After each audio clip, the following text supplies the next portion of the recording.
Hey guys, welcome back to the channel. For those who don't know me, my name is Jake and I'm currently serving on active duty military. A question that I've received from people currently looking to join the military is which is better? Which should I do? A 4-year enlistment or a 6-year enlistment? In this video, let's talk about that. And it's really important if you're considering joining the military to know exactly what you want. Know what branch you want to join, know what job you want to apply for, and know, do you want to do an initial 4-year or 6-year enlistment? And the reason why it's so important to know what you want is because the military recruiter, if they detect at all that you're indecisive or you don't know what you want, then they are going to tell you what you want. They're going to strongly guide you down a path that potentially might not be best for you. And on my channel, I like to promote critical thinking, so it's really important to think about what is the military's financial motivation between a 4-year enlistment and a 6-year enlistment. So I can demonstrate this very simply. So if you're recruiting people and having them sign 4-year contracts, in order to get 12 years of service to our nation, you're going to need 3 people to enlist for 4 years each. 4 times 3 is 12 good years of service to our nation. However, what if a recruiter or the government can get people to sign 6-year contracts? Well, then you only need 2 people to sign a 6-year enlistment in order to get us that 12 years of service to our nation. So when you compare these two structures, the 4-year versus the 6-year, the 4-year is significantly more expensive to the government. And the reason why is because your salary, what they actually pay you, is insignificant to the true cost to the military to train you, equip you, give you health care, give you the GI Bill, give you access to the VA for the rest of your life. So it's much more cost effective for the government to bring people in for 6 years than it is for 4 years. So just know, when you talk to the recruiter and when you talk to people at MEPS, it's in the government's best interest to have you sign a 6-year contract. However, there are pros to signing a 6-year enlistment. Let's quickly talk about those. The one that the recruiter is going to be pushing heavily is that you will promote faster. You will make E3 after finishing tech school, so around the 20-week mark. Now, when we look at the pay scale, the column for 6 years, we're not even going to get there. If you sign a 6-year enlistment, you never make the 6-year column because this is for people serving longer than 6 years. For the 4-year column, if you're only signing a 4-year enlistment, you're never going to make it to 4 years because you have to serve longer than 4 years. So we're really only talking about these 3 columns between an E1 and an E3, E4. What is the difference between an E3 and an E2 with less than 2 years? When you look at the pay, it's about $100 a month. Now I know at those levels every dollar matters. However, don't sell yourself to the government for an additional 2 years of your life, 2 years worth of time for $100 a month more for your first 2 years in the service. I know this is a tough decision to make and you're going to want to make more. However, you just have to ask yourself, what do I value my time at? What do I value an additional 2 years of government service at? If it's greater than $100 a month, then don't do it. Another pro of the 6-year enlistment is there are enlistment bonuses for tougher jobs. I know certain jobs like explosive ordnance disposal or other jobs where you're probably going to end up being deployed a lot. If you sign a 6-year contract, potentially there's an enlistment bonus. So just once again, be conscious of what you're agreeing to. Additionally, for 6-year enlistments, you will promote faster to E3, and then that gets you to E4, and then you can test and promote to E5 faster. So this is good for your career if you know that the military is going to be your career choice for life. There are lots of people who enlist and their mother and father did 20 years in the military. They're from a military family. They're familiar with the culture and the work structure. So if enlisting in the military is something that you know you want to do as a career, then yeah, signing a 6-year enlistment would be beneficial because it will allow you to progress your career faster.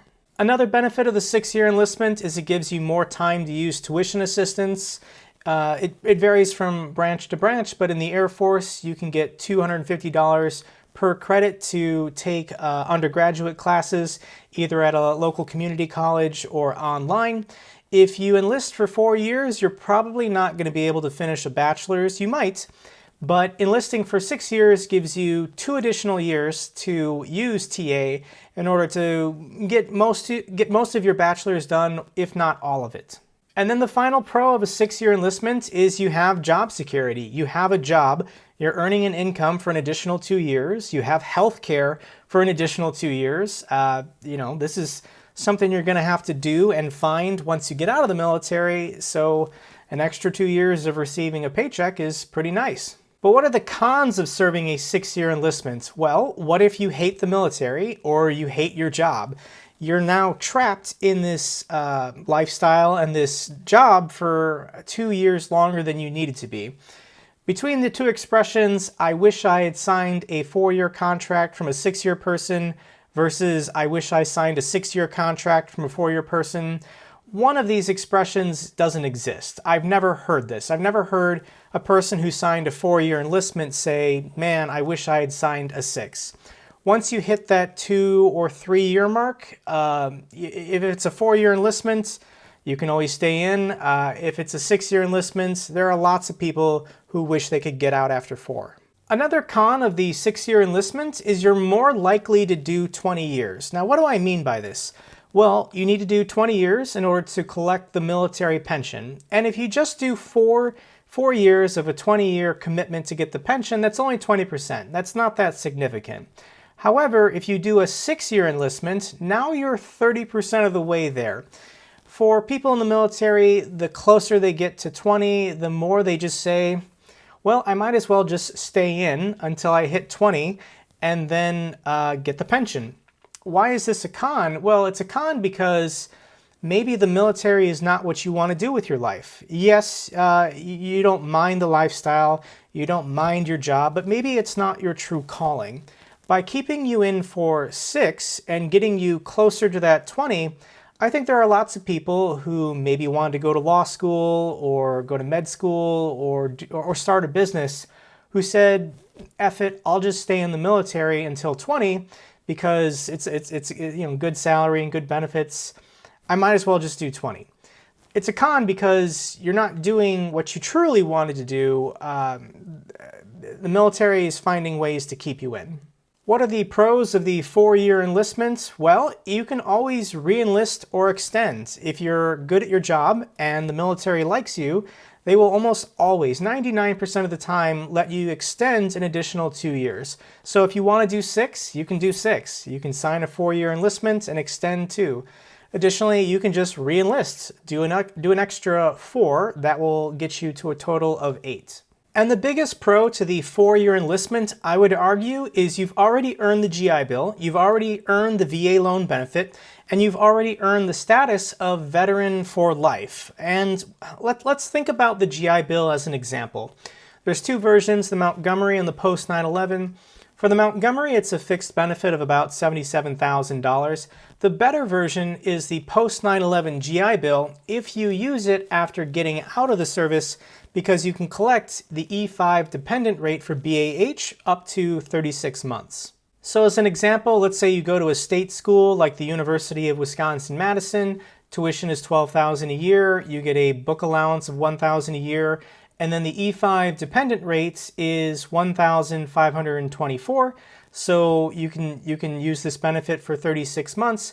The post 9/11 GI Bill has a value of around $110,000. Now, if you enlist for just 4 years, what were you earning in future benefits per year that you were enlisted? It's $27,500 a year. And this is great when you think about your time serving and how little you're making that first year or 2. Just remember that in future GI Bill benefits, you're earning about $27,000 a year. However, if you enlist for 6 years, then get out and use the GI Bill, what per year were you earning in future benefits? It goes down. You're being less efficient with your time. If you do a 6-year enlistment, get out, use the GI Bill for the exact same amount, then it's like you were only earning about $18,000 a year in future education benefits. The final pro of the 4-year enlistment is that employers don't care if you did 4 or 6 years. If you put veteran on your resume, if you apply for jobs that are looking to hire veterans, they're not going to care if you did 4 or 6 years. Likewise, when civilians thank you for your service, they don't know the difference. They don't care that you did 4 or 6 years. You're a veteran. So what should you do? Well, surprise, you're an adult. You need to think for yourself and make your own decisions.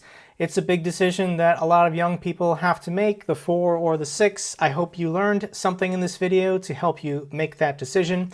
If you enjoyed this video, give me a thumbs up so the algorithm knows it's good. In addition, consider subscribing to my channel.